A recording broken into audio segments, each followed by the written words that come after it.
नमस्ते छात्रों, मैं दिगंबर वारे सर, MA BEd। आज मासूम की तरफ से जो हिंदी की वीडियो सीरीज होने जा रही है और आपके अंकों को बढ़ाने की कोशिश की जा रही है।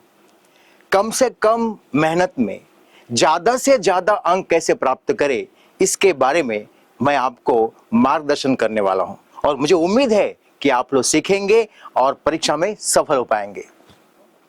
हिंदी की कृति पत्रिका किस तरह से आसान भाषा में आसानी से हम सॉल्व कर सकते हैं, इसके बारे में आज हम चर्चा करने वाले हैं। तो हमारी कृति पत्रिका है 80 अंकों की। इसमें पहला प्रश्न, दूसरा प्रश्न और तीसरा प्रश्न, इसको हम कितनी आसानी से लिख सकते हैं, इसके बारे में हम सीखते हैं। चलो, तो प्रश्न पहला में कुछ आकृतियां आती हैं। आकृति को कैसे हमें उसके उत्तर ढूंढने हैं, इसके बारे में बात करते हैं। तो इस तरह से आपको एक परिच्छेद आता है, इसमें केवल 10 पंक्तियां होती है। तो इस पर आधारित आकृति होती है कृति 1। जैसे हमने यहाँ पे लिखा आकृति पूर्ण कीजिए, इस तरह की कृति होती है। तो कृति जो भी पाठ आया है उस पर आधारित होती है, ठीक है। तो ये कृति है मार खाने के बाद लक्ष्मी के व्यवहार में आया परिवर्तन।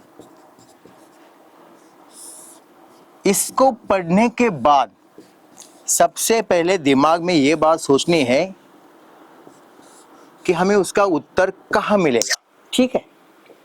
इसका उत्तर पहले इसको प्रश्न बनाते कि लक्ष्मी को किसने मारा था। लक्ष्मी को रहमान ने मारा था। तो मार खाने के बाद 4 डंडे बरसाए थे, ठीक है। तो मार खाने के बाद उसके व्यवहार का मतलब होता है वर्तन। उसका वर्तन कैसे बदल गया था, तो इसका उत्तर आपको यहाँ इस परिच्छेद में मिलने वाला है। तो जैसे ही रहमान ने उसको मारा, ठीक है, मारने के बाद उसके व्यवहार में क्या परिवर्तन आया। वो उछलती, एक उत्तर। वो कूदती, दूसरा उत्तर। वो रस्सी को तोड़कर खूंटे से आजाद होने का प्रयास करती और जो भी उसके पास जाता उसको सींग हिलाकर मारने की कोशिश करती। तो आपने लिखे 4 उत्तर, आपको मिले 2 अंक। आसान है ना। तो उसी तरह से आकृति 2 भी इसी तरह से बहुत ही आसान तरीके से आने वाली है, ठीक है। तो दूसरी एक्टिविटी क्या होगी, कुछ भी आ सकता है। मैं यहां रहकर आपको, यहां खड़ा होकर आपको बता नहीं पाएगा कि क्या आ सकता है क्या नहीं आ सकता है। तो दूसरी एक्टिविटी कुछ भी आ सकती है कि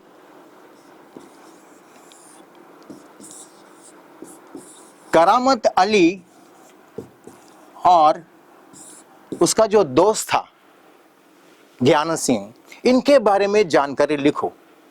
तो यहां पर 4 रकाने हैं। एक्टिविटी ऐसी भी आ सकती है या फिर लाइन भी ऐसे दिए जा सकते हैं, ठीक है।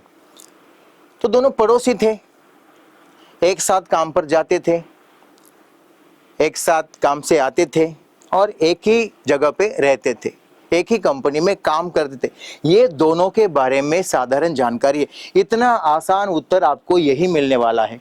आपको क्या करना है, यहाँ से उस प्रश्न को ध्यान से पढ़ने के बाद उसको इस परिच्छेद में जाकर ढूंढना है, ठीक है। तो आसानी से आपको मिलने वाले हैं ये भी 2 अंक। तो आपने प्राप्त किए पहले एक्टिविटी के 2 अंक, उसके बाद दूसरी एक्टिविटी के 2 अंक।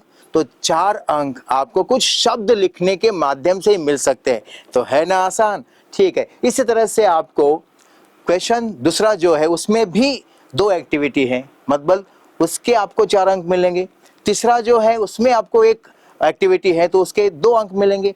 तो 4 और 4 8 और ये यहाँ पे लिखे हैं मैंने, ओके। तो ये 10 जो अंक है, क्योंकि आकृति पूर्ण कीजिए, आकृति या संजाल पूर्ण कीजिए, ऐसे आपको पहले प्रश्न में, दूसरे प्रश्न में, तीसरे प्रश्न में 5 एक्टिविटी आएगी। आपको आसानी से 10 अंक यहाँ पे मिल जा सकते हैं, ठीक है। तो इसकी आपको ज्यादा पढ़ाई करने की आवश्यकता नहीं है, इसको ज्यादा पढ़ने की आवश्यकता नहीं है।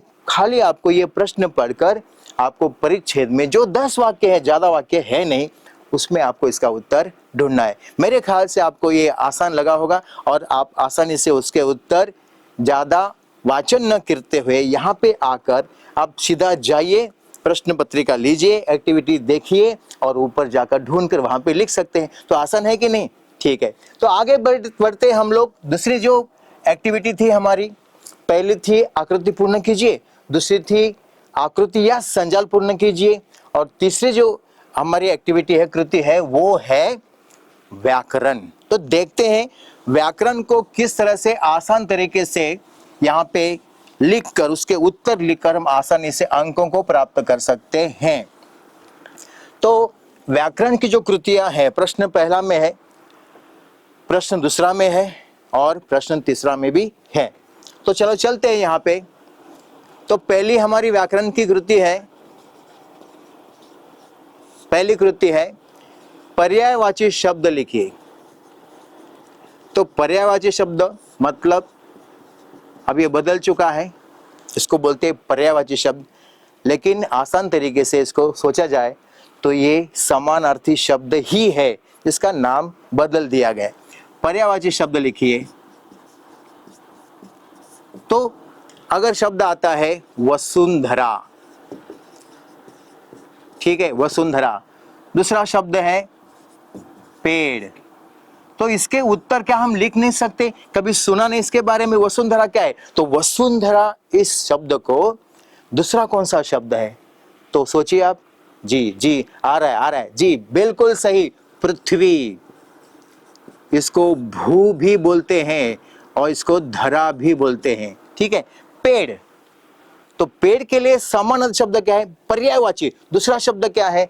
वो है तरु और वृक्ष। आप दो भी शब्द लिख सकते हैं। तो अगला शब्द लेंगे हम दिन। तो दिन के लिए कौन सा शब्द है? तो सोचिए, दिन, दिवस। दिन मतलब दिवस।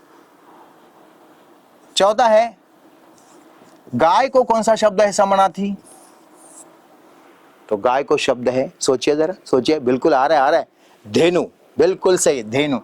तो इस तरह से ये आपको एक अंक के लिए दो शब्द आते। तो एक अंक के लिए आप आसानी से समानार्थी शब्द लिखकर एक अंक प्राप्त कर सकते हैं। दूसरा क्या है? ये हुआ पर्यायवाची शब्द। दूसरा है विलोम शब्द। दो एक्टिविटी आती है, कोई भी दो पूछे जाएंगे। विलोम शब्द। अब विलोम का मतलब क्या है? तो विलोम का मतलब है विरुद्धार्थी शब्द। ऐसा क्रॉस होता है ना, तो विरुद्धार्थी, उल्टा शब्द लिखना है आपको। तो यहां पे हम लिखेंगे एक गरीब शब्द। गरीब, गरीब के विरुद्ध क्या होता है? जी बिल्कुल, पैसे वाला, अमीर। तो ये अमीर शब्द यहां पे हम लिख सकते हैं। दूसरा, कोई ऐसा शब्द पढ़ने के बाद आपके दिमाग में आए, तो ये पहले हमें प्रश्न पढ़ना चाहिए कि क्या है ये। कभी कभी बच्चे क्या करते हैं, उसको पर्यायवाची शब्द लिख देते, ठीक है। तो मेरी आपसे गुजारिश ये है कि आप ध्यान से पहले उसको पढ़ो। बच्चे हिंदी में मार्क्स क्यों गंवाते पता है आपको? क्योंकि प्रश्न को ध्यान से नहीं पढ़ते। जो बच्चा बड़े ध्यान से प्रश्नों को पढ़ता है उसी को अंक मिल जाते। तो यहाँ पे हमने लिखा आकाश। अब बच्चे लिखेंगे गगन, बच्चे लिखेंगे योम, बच्चे लिखेंगे नभ। सब गलत है। क्यों? क्योंकि आपने प्रश्न को पढ़ा ही नहीं। विलोम शब्द आकाश, नीचे क्या है? ऊपर आकाश है, नीचे क्या है? उल्टा सोचना है आपको, धरती। तो आकाश, धरती। तो इस तरह से आपको विलोम शब्द का ये जो प्रश्न है ये भी एक अंक देगा। तो आप अंकों को बटोर रहे हैं, एक एक अंक आपको मिल रहा है।